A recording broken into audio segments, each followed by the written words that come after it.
말씀드렸고, 지난 달에는 제사장의 관복에 대해서 말씀드렸고요. 이제 오늘부터는 이제 5가지의 제사 제도가 있습니다. 제사 제도에 대해서 5주에 걸쳐서 이어서 말씀을 드리려고 합니다. 우리가 왜 구약의 이 성막을 알아야 되는가? 왜 구약의 제사를 알아야 되는가? 오늘 우리가 드리는 이 예배의 모형이 구약의 성막에 있고 구약의 제사이기 때문인 것입니다. 구약의 성막은 누구를 상징하는 것입니까? 예수 그리스도. 구약의 제사도 역시 누구를 나타냅니까? 예수 그리스도. 그러니까 우리는 지금 예수님이 누구신지를 알아가는 그런 공부를 하고 있는데, 신약에도 물론 예수님의 탄생과 예수님의 죽음과 부활과 재림에 대해서 말씀하고 있지만, 구약에 나온 제사 제도를 통한 이 예수 그리스도에 관한 이 깊이는 어마어마한 것입니다. 그래서 우리가 상당히 긴 기간 동안 성막 안에서 예수님이 어떻게 나타나는지를 여러분이 함께 보았습니다. 이제 제사 제도를 통해서 더 예수님을 깊이 만나는 여러분 되시기를 축원합니다. 자, 오늘은 그 중에서도 5가지 제사 중에서 첫 번째, 가장 기본이 되고 중요한 번제에 대해서 말씀드리도록 하겠습니다. 함께 따라하시겠습니다. 번제를 통해 만나는 예수 그리스도. 자, 번제를 포함한 5가지 제사는 왜 드려야만 됐을까? 구약에서 하나님이 왜 제사를 드리라고 했을까? 오늘날로 따지면 예배거든요. 오늘날 우리는 왜 계속 예배를 드려야 합니까? 예수 믿으면 되지. 굳이 이렇게 아침에, 오후에, 새벽에 이런 제사를 우리는 왜 계속 드려야만 하는가? 제사를 통하여, 예배를 통하여 그리스도를 만날 수 있기 때문입니다. 자, 과거에는 그렇게 만나지 못했어요. 구약 시대에 이 제사라는 것은 2가지 원리가 있어요. 자, 하나님께서 아담과 하와에게 창세기 2장 17절에 선악을 알게 하는 나무의 열매는 먹지 말라. 먹는 날에는 어떻게 돼요? 반드시 죽죠. 자, 농담입니까? 진실입니까? 하나님이 이거 농담이야 그러고 말할 리가 없잖아요. 그죠? 그러면 선악을 알게 하는 나무의 열매를 먹었어요. 누가 먼저 먹었어요? 여자가 먼저 먹었습니다. 그리고 남자도 따라 먹었어요. 누가 더 나쁘고 잘못하고 아닌가? 똑같이 잘못한 거예요. 근데 하나님은 오히려 이 로마서에 보면 누가 죄를 지었다고 하냐면 하와가 죄를 지었다고 말하지 않고 남편인 아담이 죄를 지었다 그래요. 먼저 먹은 건 하와지만 대표로 누가 책임지라? 남편이 책임져라. 이게 대표성의 원리인데, 그러니까 집안에 우리 남편들을 책임지시기 바랍니다. 가정을 책임지고 결혼도 안 하신 분이 이렇게 크게 안 하세요. 우리 저쪽에서. 그러니까 남편이 책임지는 거예요. 부인이 잘못한 것까지. 이게 하나님의 원리라고요. 그러니까 가부장이라는 것이 좋은 말은 아니지만 가장이란 말은 좋은 거예요. 가장이라는 것은 하나님이 맡겨주신 책임감이 들어있는 단어예요. 그러니까 남편에게 하나님께서 뒤집어 씌운 거예요. 그래서 아담의 죄라고 성경에 나와요. 그러니까 옆에 있는 남자들 보시고, 자, 여자분들 아담의 죄라고 한번 말해보세요. 아담의 죄라고. 남편들은 회피하시면 안 돼요. 여자가 꼬여서 먹어서 이렇게 말하시면 안 된다는 거예요. 그러니까 이건 뭔 얘기하냐? 여자도 남자도 똑같이 누구다? 죄인이다 이 말이에요. 그럼 여자가 먼저 잘못 먹었으니 여자만 제사 드려라? 아니잖아요. 자, 대표적으로 이 제사도 누구더러 드리냐 하면 남자들이 제사 드리러 옵니다. 그래서 남자들 1년에 3번씩 무조건 예루살렘에 와서 제사 드려라. 여자들은 안 와도 성경이 뭐라고 안 합니다. 남자들은 반드시 드려라. 이게 대표성의 원리인데, 이 제사라는 것은 우리의 죄값을 치르는 하나님 편에 있어서는 공의로운 제도예요. 만일 너 죄를 지었으니, 하와 너 죄를 지었으니 죽어. 그러면 다 죽어야 돼요. 남편 너도 따라 먹었으니 죽어. 그러면 다 죽어야 된다고요. 또 이 중에 살아남을 분이 계셔야 안 계셔요? 다 죽죠. 다 죽어요. 남자는 여자 탓합니다. 너 때문에 내가 먹었잖아. 탓할 필요 없다니까요. 다 죽으니까. 그럼 주님의 공의적 심판에 의하면 반드시 죽으려 했으니까 죽어야 마땅한 것입니다. 우리 주님은 또 어떤 분이냐? 사랑의 하나님이신 줄 믿으시기 바랍니다. 그러니까 하나님께서 아담과 하와를 죽어 했지만 실제로 안 죽었고 그들에게 은혜를 베푸셔요. 그래서 창세기 3장 15절에 여호와 하나님이 아담과 그의 아내를 위하여 뭘 입히셨어요? 가죽옷. 이것이 첫 번째 제사예요. 첫 번째 제사. 이 가죽옷은 누가 제작하신 거예요? 하나님이. 누구를 위해서? 아담과 하와를 위해서. 여기에 바로 제사의 원형이 있습니다. 그래서 가죽옷은요, 어디서 가죽을 들고 온 게 아니겠죠. 짐승 한 마리건 두 마리건 죽이지 않고서 어떻게 가죽옷이 나옵니까? 그래서 제가, 여러분은 모르시겠지만 저는 양과 소가 사람보다 많은 동네에서 살았어요. 그래갖고 집 밖에만 나가도 늘 양가죽이 눈에 보이는 곳. 근데요, 양가죽을 쫙, 여러분 이제 기회가 되면 보시면 되는데, 양 발목을 따고, 이 발이 4개죠. 발모가지를 4개를 따고 목을 딱 따면요, 원피스가 쫙 나옵니다. 기가 막히게 원피스가 나와요. 그거 뭐 충분히 가릴 거 다 가려요. 그러니까 남자 하나 여자니까 2마리가 죽었을 것입니다. 2마리가. 여기에 하나님의 제사가 원형이 있고, 거기에는 뭐가 들어있어요? 하나님의 사랑이 들어있는 거예요. 그러니까 제사는 왜 만들었냐? 네가 죽을 것을 내가 짐승 죽였다, 이 얘기입니다. 여기 하나님의 은혜를 감사하시기 바랍니다. 그러니까 제사를 우리는 힘들어합니다. 예배를 힘들어한다고요. 그러니까 오늘날 그래도 편안하게 예배 드리잖아요. 따뜻하게 앉아서. 옛날엔요, 조금 이따 제가 설명드리지만 엄청 복잡해요. 제사를 드리려면 보통 복잡한 게 아니에요. 집이 멀어도 예루살렘 와야 돼요. 성막까지 와야 된다고요. 무조건 그렇게 해야 되는 거예요. 그 힘든 제사제도 하나님 왜 하라 그랬냐? 네 죄값을 내가 해결해 주니까 힘들어도 와야지. 오늘날 우리가 예배를 너무 편하게 드리고 너무 예배를 무슨 쇼처럼 하는 경향이 있어요. 여러분, 예배는요, 나를 죽이는 시간이에요. 내 대신 짐승이 대신 죽는 것은 사실 내가 죽을 자리에 짐승을 대신 죽이게 하신 하나님의 은혜가 그 안에 들어 있는 것입니다. 그래서 2가지 원리, 하나는 공의의 원리, 두 번째는 사랑의 원리. 한번 따라 하겠습니다. 공의의 원리, 사랑의 원리. 제사에는 2가지 원리가 있다고 말씀드렸어요. 첫 번째 무슨 원리? 공의의 원리와 사랑의 원리. 우리 옆에 분에게, 제사에는 공의의 원리와 사랑의 원리가 있습니다. 아시겠죠? 자, 그러면 구약에 이제 그래서 제사를 하나님께서 명령하셨는데 5개의 제사가 있습니다. 자, 그 5대 제사의 이름을 제가 말씀드릴 테니까 빨리빨리 넘어갈게요. 오늘은 번제에 대해서 말씀드릴 거니까, 자, 첫 번째 따라서 번제. 자, 번제란 것은 동물의 가죽을 제거 싹 다 태워버리는 거예요. 오전에 아브라함이 이삭을 뭘로 바치라 그래요? 하나님이 번제. 오늘 오후에 집중적으로 번제 얘기할 겁니다. 자, 두 번째 제사는 따라하세요. 소제. 소제는 곡물을 이용한 피 없는 제사예요. 자, 세 번째 화목제. 자, 이것은 하나님과 사람 사이의 화평을 위한 제사, 이렇게 말할 수 있고요. 네 번째 따라하세요. 속죄제. 이것은 죄를 속하기 위한 제사다, 이렇게 볼 수 있고, 5번째 속건제. 이것은 성물을 범하거나 계명을 어겼을 때는 이웃에게 손해를 끼쳤을 때 드리는 제사다라는 것입니다. 자, 나머지 부분은 차분히 제가 다음번에 소개를 드리고요. 오늘은 오전에 이삭을 번제로 바치라 할 때 그 번제가 뭔지 오늘 집중적으로 말씀드리도록 하겠습니다. 먼저 번제의 뜻은 올라라는 히브리어를 쓰는데, 여러분 히브리어하고 한국말하고 비슷할 때가 되게 많아요.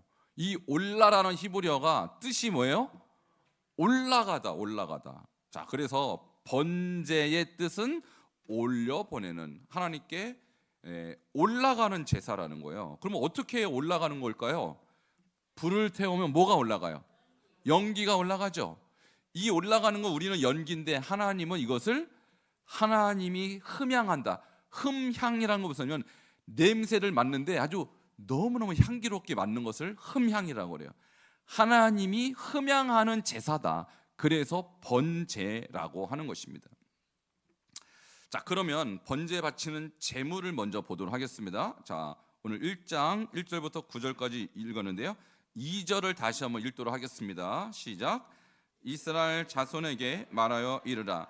너희 중에 누구든지 여호와께 예물을 드리려거든 가축 중에서 소나 양으로 예물을 드릴지니라. 아멘. 자, 번제에 바칠 제물이 뭐로 하고 나와 있어요? 소나 양으로 드려라 하는데, 여기서 중요한 것은 뭐냐면 가축 중에서 드려라. 이게 중요합니다. 자, 왜냐하면 가축이라는 게 뭐예요? 어디서 길러요? 집에서 기르는 게 가축인데, 그럼 내가 소나 양으로 지금 번제를 드리려면 내 집에서 기르는 소나 양을 가져오라 이 얘기입니다. 그럼 오늘날에는 소나 양을 뭐 시골이 아닌 한 기를 일이 별로 없어요. 그럼 여러분 집에서 주로 뭘 길러요? 예. 여러분 댕댕이라고 하대요. 댕댕이, 강아지, 그 양냥이, 야옹이. 요것들을 내가 맨날 밥 주고 자식처럼 키우다가 요놈들을 데려오래요. 여러분 소 기르는 분들은 소를 자식처럼 생각하더라고요. 그럼 지금 이 가축이란 말은 말이 가축이지 자식과 똑같은 개념이에요. 그렇지 않겠어요? 여러분 지금 집에서 혹시 강아지 기른 분 오늘 아침에 이삭을 바쳐라니까 이삭은 힘들어도 강아지는 바칠 수 있죠? 강아지도 못 드려요. 여러분 강아지 자식입니다. 요즘 보니까 막 자기가 엄마라고 그러고 뭐 아빠라고 그러고 섬찟해요. 진짜 엄마면 어떡하는 거예요? 족보가 어떻게 되는 거예요 도대체? 누가 개가 누가 사람인지 몰라요 요즘은. 어쨌든 가축 중에서 가져오라 이 말은요, 네가 기르던 그놈 갖고 와라.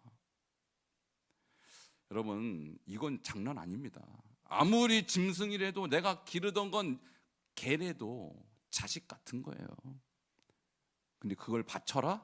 이건 나의 이삭을 바쳐라와 버금가는 요청을 주님이 하는 거예요. 그래야 제사가 되는 겁니다. 왜 그럴까요? 지금 누구 죄값으로 이 짐승이 죽는 거예요? 내 죄값으로. 내가 잘못해서 내가 죽을 자리에 미안하다 내가 기르던 양양아, 미안하다 내가 기르던 댕댕아, 네가 죽어라. 나쁜 거죠 이거는. 누구한테 뒤집어 씌우는 거예요? 짐승한테, 죄 없는 짐승한테. 이게 주님의 은혜인 것입니다. 나중에 여러분 이것이 예수님 십자가로 가면요, 내 죄값을 누구한테 뒤집어 씌우라는 거예요? 이제 예수님. 그러니까 우리는 예수 해야 됩니다. 여러분 예수 아니면 이 자리에 앉아 있을 수도 없고 앉아 있어봐야 소용도 없어요. 예수가 여러분의 죄를 뒤집어 씌우신 거예요. 그래서 제사에서는 누구를 만납니까? 그래서 예수 만나는 거예요. 예수. 여러분 예수를 위해서 여러분 인생 그래서 바치시기를 축원합니다. 예수가 여러분의 전부가 돼야 되는 거예요. 자, 2절에는 소와 양으로 드려라. 그리고 10절에 보니까 염소도 드려도 된다. 우리는 염소 그러면 좀 별론데 오히려 성경은 염소를 제물로 바치는 것에 대해서 굉장히 긍정적으로 써 있어요. 그래서 아사셀 어린 양이 아니고 아사셀 염소입니다. 정확하게 말하면. 그래서 염소를 우리 너무 부정적으로 그냥 양과 염소 비유 때문에 그러는데, 구약의 제물에 있어서 염소도 결코 하나님이 나쁘게 보지 않았다. 그래서 소와 양과 염소, 거기에다가 혹시 가난한 사람을 위해서 주님께서, 아니 소값이 얼마입니까 여러분? 양값이 얼마예요? 그런데 비둘기도 허용하셨어요. 이건 누구를 위해서? 가난한 자를 위해서. 그러니까 제사라는 것은요, 돈이 많아도 가난해도 드릴 수 있도록 하나님께서 배려해 주셨습니다. 할렐루야. 근데 여러분이 솔직히 우리도 헌금할 때 부담될 때 있어요. 이 헌금이라는 게 굉장히 부담스러운 거예요. 근데 우리 주님은 여러분이 비둘기값만 바쳐도 받으십니다. 그러니까 주님이 두렙돈 바친 과부를 뭐라 그래요? 왜 이렇게 조금 바쳤냐 안 그러잖아요. 생활비 전부를 바쳤다. 주님이 가장 기쁘게 여기셨어요. 그래서 중요한 것은 그 개념이고 의미고 주님을 내가 얼마나 깊이 만나느냐에 있지 액수에 있지 않다라는 거예요. 여러분 이 원리를 잘 배우셔서 여러분이 드릴 수 있는 게 소라면 소를 바치시고, 여러분 드릴 수 있는 게 양이라면 양을 바치고, 그럴 능력이 없다면 비둘기도 받으시는 주님을 꼭 깨달으시길 바랍니다. 이거 주님의 제사제도. 그러나 문제는 소냐 양이나 비둘기가 아니라 흠없는 것이냐가 더 중요해요. 자, 1장 3절. 제물의 핵심은 짐승이 뭐냐가 아니라 흠없는 것이냐. 3절 같이 읽겠습니다. 시작. 그 예물이 소의 번제이면 흠없는 수컷으로 회막문에서 여호와 앞에 기쁘시게 받으시도록 들을지니라. 아멘. 소도 되고요, 양도 돼요. 자, 또 하나 보면 1장 10절, 소만 바쳐라가 아니라 10절 읽겠습니다. 시작. 만일 그 예물이 가축대의 양이나 염소의 번제이면 흠없는 수컷으로 드릴지니, 이렇게 나와요. 핵심은 짐승의 종류가 아니라 뭐다? 흠없는 것으로 드려야 돼요. 그것도 흠없는 수컷이다. 그러니까 암컷과 수컷을 가리는 이유는 뭐냐면 흠없는 수컷이 힘이 세다는 거예요. 그러니까 최상품이란 뜻입니다. 최상품. 우리가 드릴 것은 하나님 앞에 최고의 것을 드려야 하는 것입니다. 그러니까 제사가 이제 오늘날로 예배하면 예배로 바뀌죠. 예배. 그럼 여러분이 예배할 때 여러분이 함께 드려야 할 제물은 뭘까요? 헌금이라고 많은 분들이 생각하셔요. 물론 헌금도 주님이 제물로 받으지만 로마서 12장 1절은 뭐라고 합니까? 그러므로 형제들아, 내가 하나님의 모든 자비하심으로 너희를 권하노니 너희의 무엇을? 몸을 하나님이 기뻐하는 거룩한 뭘로? 산 제물로 드리라. 이것이 너희가 될 영적 예배니라. 그러니까 21세기를 살아가는 우리가 하나님 앞에 제사할 때 주님이 받고자 하는 것은 돈이 아니라 여러분 자신입니다. 이게 핵심이라는 거예요. 오늘날 우리가 헌금을 드렸다고 해서 예물을 드렸다 이렇게 생각하면 주님 입장에선 부족한 제물이라는 거예요. 여러분의 마음이 담겨야 하는 것입니다. 무엇보다 여러분의 영혼이 담겨야 하는 것입니다. 우리가 사도행전을 쭉 읽다 보면요, 잘 나가다가 갑자기 아나니아 삽비라 이야기가 불쑥 등장하죠. 이 사람의 액수가 적어서 하나님이 벌하신 걸까요? 액수는 엄청 많았을 거라고요. 문제는 뭐예요? 흠이 있었어. 흠이. 어떤 흠이 있었어요? 다 바쳤다고 거짓말했잖아요. 전 주님이 액수를 보는 게 아니라 그 사람의 마음이 얼마나 하나님 앞에서 거룩하냐를 본다는 거예요. 근데 이 사람은 흠이 있었어요. 다 바쳤다고 거짓말 치는 거예요. 주님이 액수를 바라는 게 아니잖아요. 정직하되 하나님 앞에 받으실 만한 예물을 드려야 하는 것입니다. 자, 이것을 지금 우리에게 요구하는 거예요. 자, 그러면 이제 번제의 순서를 보도록 하겠습니다. 자, 1장 3절에 보면 먼저 회막문에서 기쁘시게 받으시도록 들을지니라 했는데, 회막문을 제가 그림으로 이렇게 띄워주면 저 회막문이 혹시 기억나세요? 넓이가 얼마나 넓은지? 세계에서 가장 큰 문이라고 그랬어요, 제가. 자, 이게 몇 규빗이라고 혹시 제가 한 기억이 나십니까? 자, 모르니까 목사가 필요한 거예요. 아무리 얘기해도 잊어버리면 끝이니까. 20규빗. 20규빗은 미터로 따지면 절반으로 깎으시면 됩니다. 10m, 10m. 저 문이 얼마나 넓은지, 여러분, 문이 10m면요 누구나 들어갈 수 있어요. 무엇을 뜻하냐? 예수의 구원에 이르는 문은 누구에게나 열려 있는 것입니다. 그러니까 회막문 앞에 오라는 것은 네가 아무리 죄를 지어도 네 죄의 내용이 무엇인지 상관없이 제물만 갖고 와서 주님 앞에 나오면 다 용서받는다는 얘기예요. 나는 살인죄를 지었습니다. 미움도 살인이라고 그랬잖아요. 그러니까 내가 지은 죄의 내용과 상관없습니다. 예수 앞에 나오면 용서받는 거예요. 그러니까 회막문으로 오라는 것은 예수 그리스도의 그것은 넓으신 사랑의 문으로, 구원의 문으로 오라는 것입니다. 자, 오늘 여러분 잘 오셨으니 이 구원의 문으로 들어가시기를 바랍니다. 자, 그럼 양을 갖고 왔어요. 지금 저 그림을 보면 저게 손지 뭔지 모르겠는데 안 끌려오려고 막 그냥 끌고 오죠? 그럼 회막문을 누가 열어야 돼요? 누가 열어줍니까? 아니면 여러분이 열어야 돼요? 이거 안 배우셨어요? 누가 안 열어줘요, 저 문. 제사하는 사람이 스스로 열어야 돼요. 그럼 천국문도 마찬가지입니다. 여러분, 천국문 누가 열어줍니까? 옆에 분이 열어줘요, 여러분을 위해서. 천국은 침노하는 자가 들어가는 겁니다. 여러분이 열려고 한다면 주님이 열어주시는 거예요. 나는 천국에 관심이 없다. 누가 열어줍니까? 오늘 제사하는 사람이 회막문 앞에 와서 문을 열어 제끼면 구원이 열리는 것입니다. 그러니까 여러분, 교회에 누구 불러와야 돼요? 누구의 발로 와야 돼요? 내 발로 와야죠. 누가 밀어줍니까? 교회까지.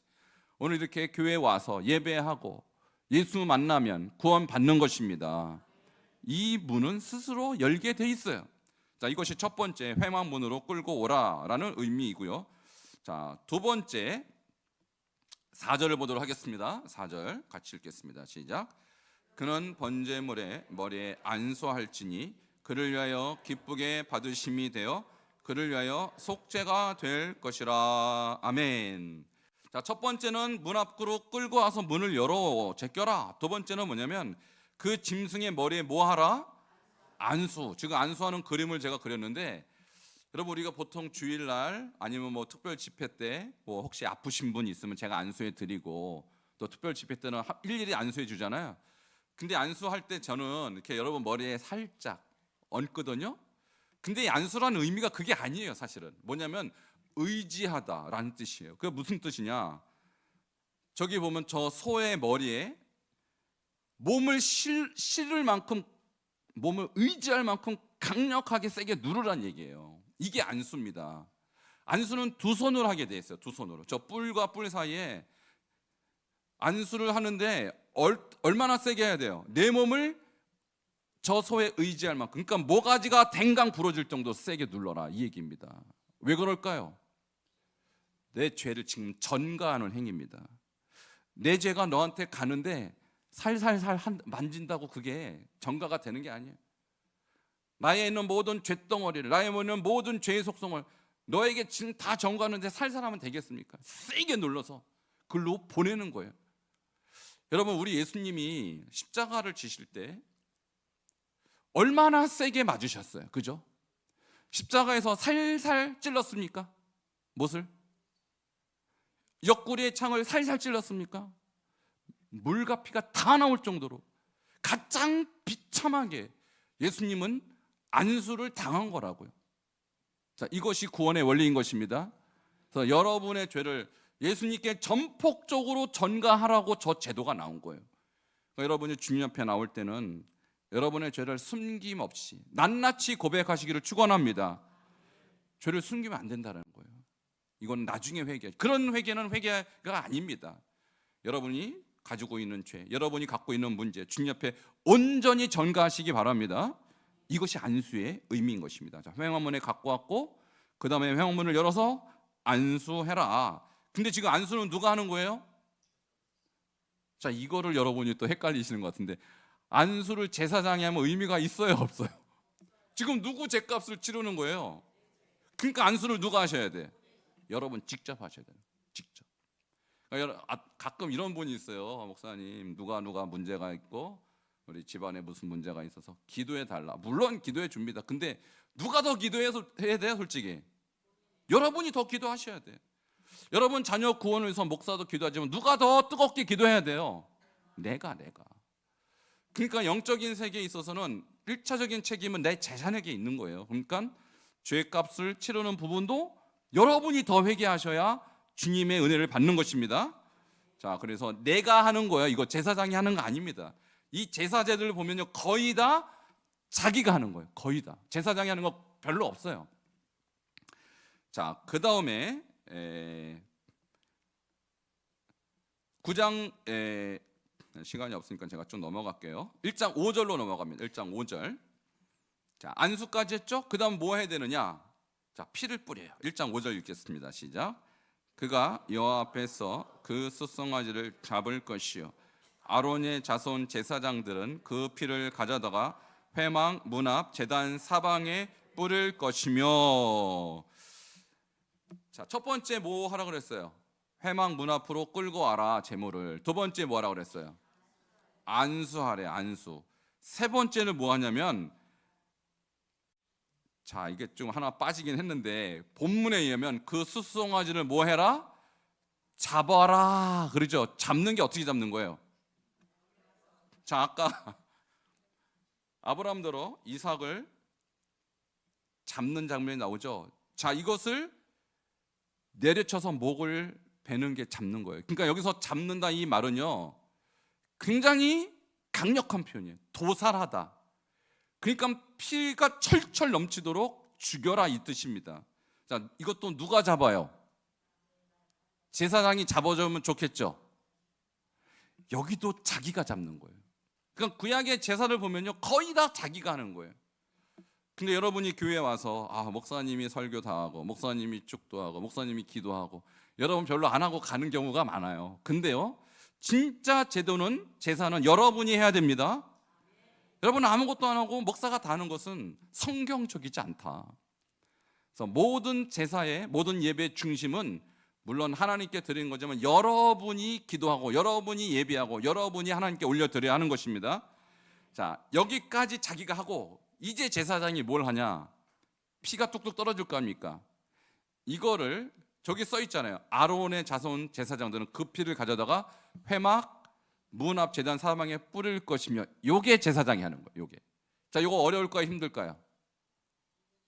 저 너무너무 쉽죠. 제사장은 쉬운 것만 시켜요. 하나님이 쉬운 것만. 어려운 건 누구 시켜요? 여러분한테 시키는 거예요. 여러분한테.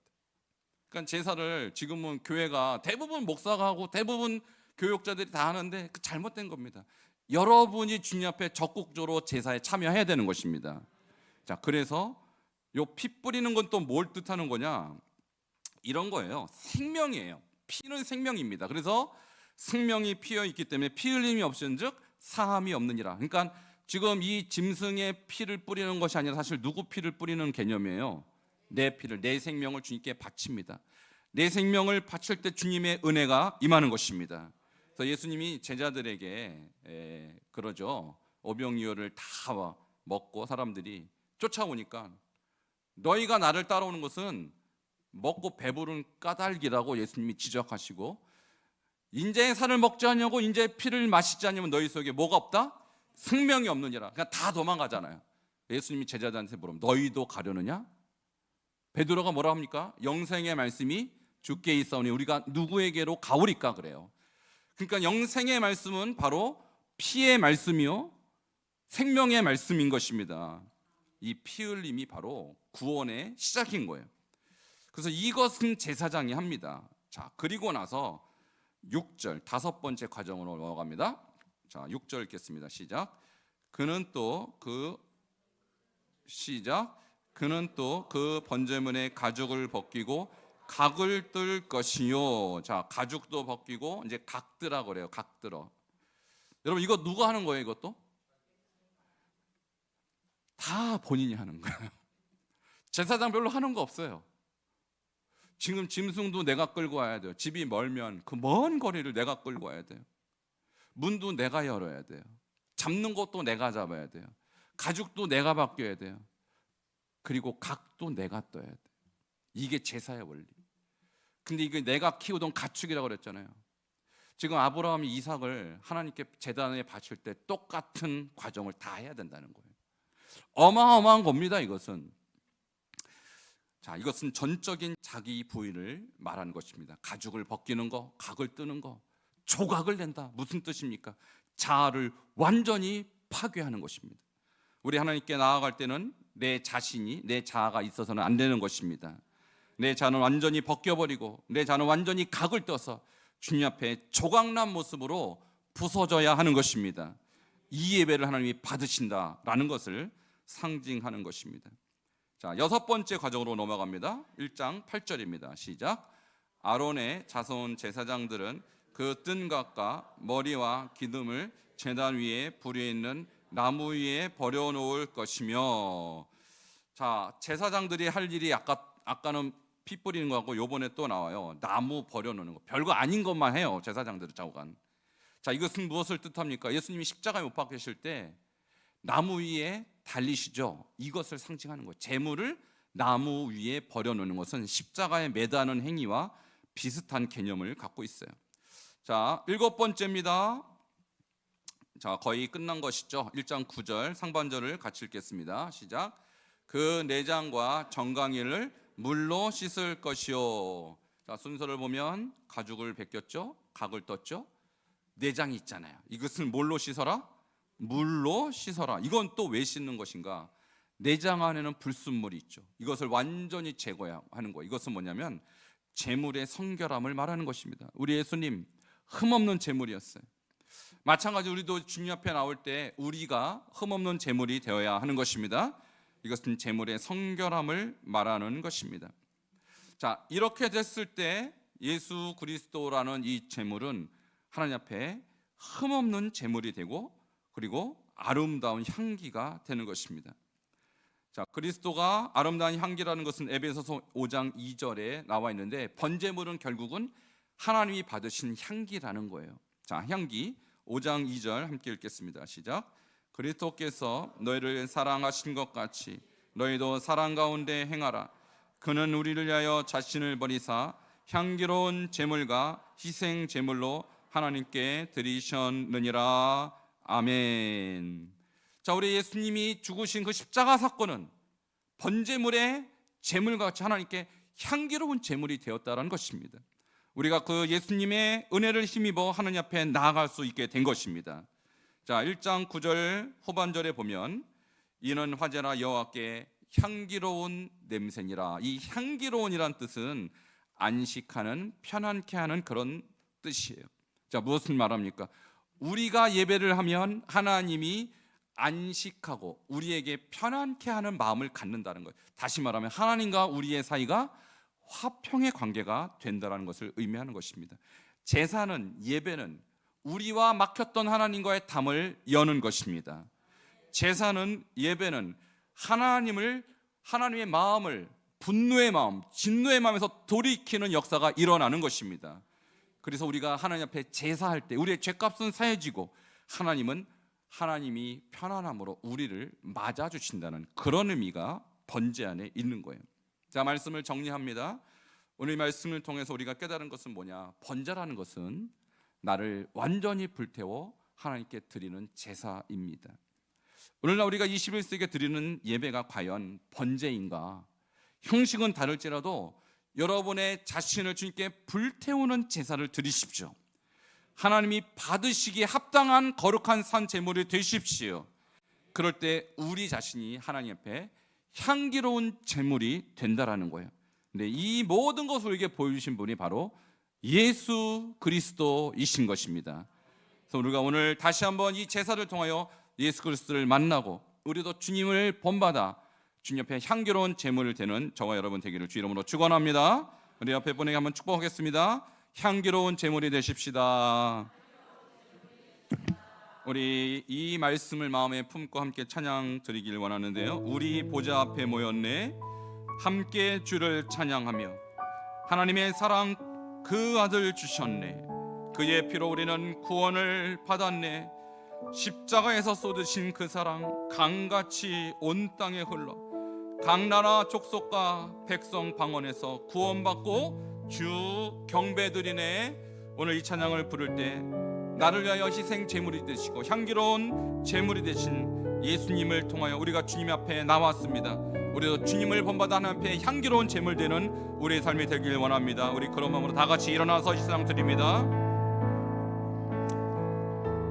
우리 보좌 앞에 모였네 함께 주를 찬양하며 하나님의 사랑 그 아들 주셨네. 그의 피로 우리 구원받았네. 십자가에서 쏟으신 그 사랑 강같이 온 땅에 흘러 각 나라와 족속 백성 방언에서 구원받고 주 경배드리네. 구원하심이 보좌에 앉으신 우리 하나님과 어린 양께 있도다. 구원하심이 보좌에 앉으신 우리 하나님과 어린 양께 있도다.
원하심이 보좌에 앉으신 우리 하나님과 어린 양께 이 또 구원하심이 보좌에 앉으신 구원하심이 보좌에 앉으신 우리 하나님과 어린 양께 있도다.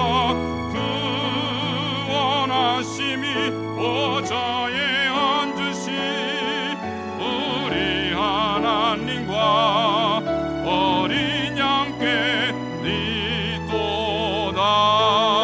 우리 손을 든 대로 함께 기도할 때 주님 우리에게 제사 제물이 되어주시고 희생 제물이 되어주신 주님처럼 오늘 이 시대에 우리가 주님 앞에 우리 자신이 거룩한 산 제물이 되어서 주님이여 민족과 열방과 하나님의 우리 이 민족과 우리 가족과 하나님의 이웃을 주님 앞에 인도하는 주님이여 주님의 거룩한 보좌 앞에 많은 영혼들을 인도해내는 우리 자신 우리 교회의 거룩한 산 제물 되게 해달라고 우리 주여 한 몸으로 짓고 통성으로 기도하겠습니다. 주여 하나님 감사합니다. 예수 그리스도께서 주여 십자가에서 우리를 위하여 피 흘려 죽으시며 거룩한 제물이 되어주신 은혜를 감사합니다. 주여 우리가 죽어야 할 자리에 짐승이 죽었으며 우리가 죽어야 할 자리에 예수 그리스도께서 죽으시며 우리를 구원해주신 그 은혜와 사랑을 감사합니다. 이제는 우리가 이 거룩한 보좌 앞에 그리스도로 힘입어 나아가사오니 주여 많은 민족과 열방과 백성이 주님 앞에 나와 아버지 그리스도를 만나게 하시고 하나님의 구원의 백성 되는 일에 우리 자신과 우리 교회가 아버지 쓰임받게 하여 주시옵소서. 하나님의 우리가 더욱더 주님 앞에 산제물 되기 원합니다. 하나님이 기뻐하시는 거룩한 제물로 우리 자신을 날마다 드려지며 하나님 나라를 위하여 주님 앞에 날마다 제물로 주님이 기뻐하시는 흠양하는 제물로 쓰임받을 수 있도록 주여 모든 사람 사람을 예배자로 사용하여 주시옵소서. 주여 우리 예배가 형식적인 예배가 되지 않게 도와주시고 하나님이 기뻐하는 예배가 되게 하시고 하나님이 받으실 만한 제사가 되게 하시며 흠없는 제물로 날마다 주님 앞에 들어질 수 있도록 하나님이여 도우시고 축복하여 주시옵소서. 우리 말씀을 들은 모든 심령들마다 주여 거룩한 마음 주시고 정결한 마음 주시고 깨끗한 심령을 허락하여 주시옵소서. 구원하심이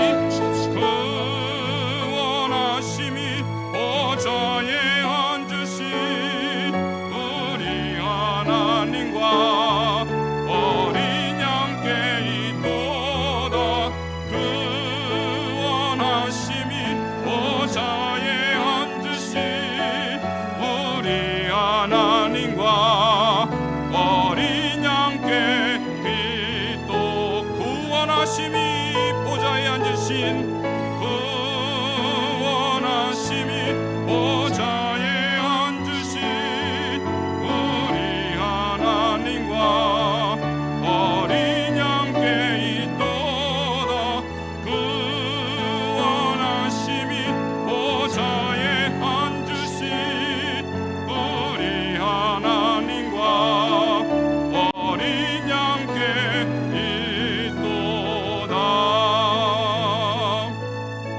하나님 감사합니다. 오늘 번제단에서 만나는 예수 그리스도를 오늘 말씀을 통하여 배우게 하시고 말씀을 통하여 주님을 만나게 하심을 감사합니다. 어린 양 아무 잘못 없는 그 생명체를 구약 제사에서는 번제물로 드렸지만 예수 그리스도가 우리에게 진정한 번제물이 되어서 죄 없으신 주님께서 우리 죄를 대속하여 주신 은혜를 감사를 드립니다. 우리가 그 그리스도를 힘입어 주님 앞에 담대히 나오게 되었사오니 주여 이제는 우리가 제물 되게 하여 주시옵소서. 거룩한 산 제물이 되어서 주님이 받으실 만한 예배자의 삶이 되게 하여 주시옵소서.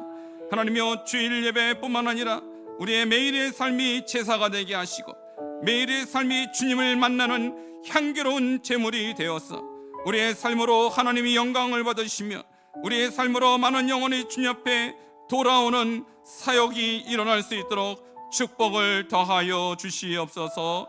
감사를 드리며 살아계신 예수님 이름으로 기도하옵나이다.